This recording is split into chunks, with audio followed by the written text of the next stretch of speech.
For assignment 3, I created a new tab here and called it line. And then I'm pasting in this line class, and you're going to have to change these quotations. I don't know what's the problem, but doesn't like these quotations, so I'm going to have to change that. So the thing that we're trying to accomplish here with this line class is a method called getY. So if the fields for the line are the slope and the intercept. So if you have the slope and the intercept, then you can find every point on the line. Okay, so getY is very important. It's also going to be kind of the backbone before we start graphing these functions. But getY accepts an x and it responds back what the y value is, returns the y value.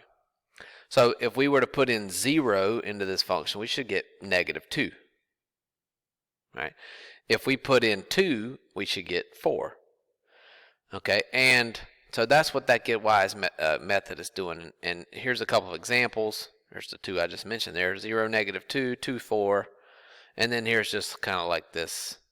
It's not just true for the integer x coordinates and y coordinates. It's true for every single point. So it's really an infinite number of points.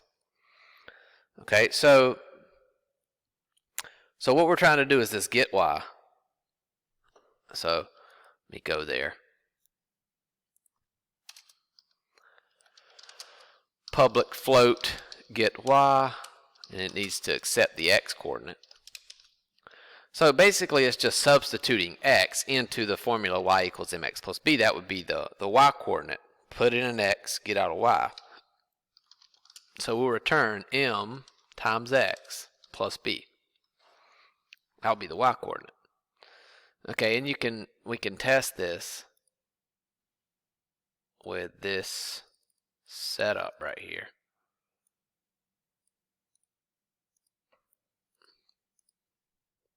Put it in graph program, replace setup.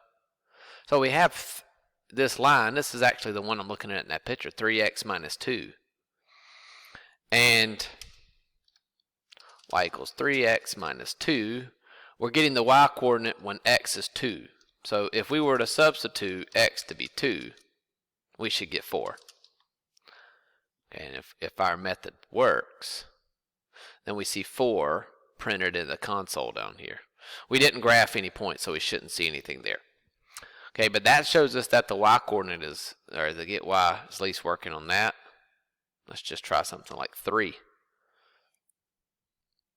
3 gives us 7, and even though we didn't draw it or haven't graphed it, because we haven't coded that yet, this is the picture right here of our line. So 3, 7.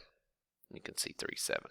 Okay, so it looks like the getY method is implemented correctly. We tested it in setup.